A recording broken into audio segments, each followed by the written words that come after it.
हरे कृष्ण हरे कृष्ण।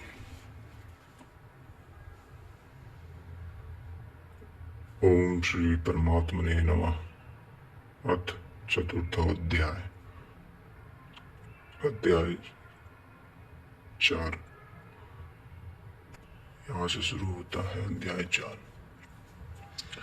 अध्याय 3 में योगेश्वर श्री कृष्ण ने आश्वस्त किया कि दोष दृष्टि से रहित होकर भी मानव श्रद्धा युक्त हो मेरे मत के अनुसार चलेगा, वह कर्मों से बंधन में भली प्रकार छूट जाएगा। कर्म बंधन से मुक्ति दिलाने की क्षमता योग, ज्ञान योग तथा कर्म योग दोनों में है। योग में ही युद्ध संचार निहित है। प्रस्तुत अध्याय में वे बताते हैं कि इस योग का प्रणेता कौन है, इसका क्रमिक विकास कैसे होता है। श्री भगवान वाच। श्लोक संख्या 1। इमं विवस्ते इवं विवस्ते योगम प्रोक्तवान्नहं मह्यं वयं विश्वान्मन्युविनिब्राह मनुरिच्छाविकवे ब्रवीत। अर्जुन, मैंने इस अविनाशी योग को कल्प के आदि में विवस्वान सूर्य के प्रति कहा।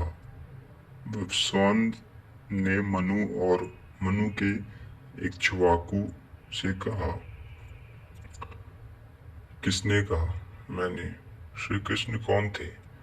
एक योगी तत्वस्थित महापुरुष ही इस अविनाशी योग को कल्प के आरंभ में अर्थात भजन के आरंभ में विवस्वान अर्थात जो विवश है ऐसे प्राणियों से कहता है,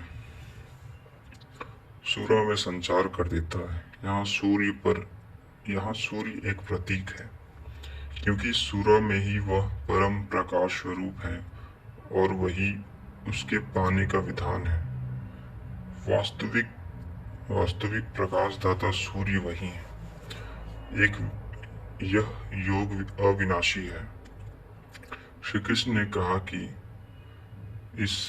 इसमें आरंभ का नाश नहीं होता। इस योग का आरंभ भर दे तो यह पूर्णत्व दिलाकर ही शांत होता है। शरीर का कल्प औषधियों द्वारा होता है, किंतु आत्मा का भजन से होता है। भजन का आरंभ ही आत्मकल्प का आदि है। यह साधन भजन भी किसी महापुरुष की ही देन है। मोह निशा में अचेत आदिम मानव, जिसमें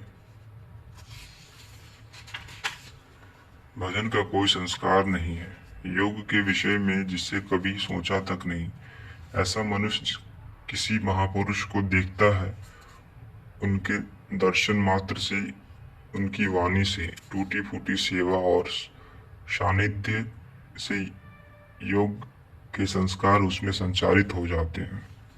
गोस्वामी तुलसीदास जी इसी को कहते हैं, जे चीतिए प्रभु जिन प्रभु हेरे, ते सब भये परम पद जोगु। श्री कृष्ण कहते हैं, यह योग मैंने आरंभ में सूर्य से कहा। चक्षु सूर्य अजायत। महापुरुष के दृष्टि निक्षेप मात्र से योग के संस्कार सुरा में प्रसारित हो जाते हैं। स्वयं प्रकाश स्वयंवश परमेश्वर का निवास सदगुरु हृदय में है। सूरा श्वास के विरोध से ही उसकी प्राप्ति का विधान है। सूरा में संस्कारों का सृजन ही सूर्य के प्रति कहना है। समय आने पर यह संस्कार मन में स्थापित होगा, वह यही सूर्य का मनु से कहना है। मन में स्थापित होने पर महापुरुष के उन वाक्य के प्रति इच्छा जागृत हो जाएगी।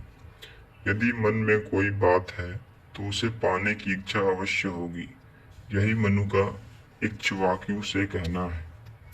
लालसा होगी कि यह नियत कर्म करे जो अविनाशी है, जो कर्म बंधन से मोक्ष दिलाता है। ऐसा है तो किया जाए और आराधना गति पकड़ लेती है। गति पकड़कर यह योग कहाँ पहुंचाता है, इस पर कहते हैं। श्लोक संख्या द्वितीय एवं परंपरा प्राप्तमिमं राजर्षयो विदो सकालिने महता योगो नष्ट परंतप। इस प्रकार किसी महापुरुष द्वारा संस्कार रहित पुरुषों की सुरा से मन से इच्छा में और इच्छा तीव्र होकर क्रियात्मक आचरण में ढलकर यह योग क्रमशः उत्थान करते करते राजर्षि श्रेणी तक पहुंच जाता है। उस अवस्था में जाकर विविध होता है। इस स्तर के साधक में ऋषियों सिद्धियों का संचार होता है। यह योग इस महत्वपूर्ण काल में इसी लोक शरीर में प्राय नष्ट हो जाता है। इस सीमा रेखा को कैसे पार किया जाए? क्या इस विशेष स्थल पर पहुंचकर सभी नष्ट हो जाते हैं? श्री कृष्ण कहते हैं, नहीं, जो मेरे आश्रित हैं, मेरे प्रिय भक्त हैं, अनन्य सखा हैं, वह नष्ट नहीं होता। आगे के श्लोक हम अगले भाग में पढ़ेंगे। जय श्री कृष्ण।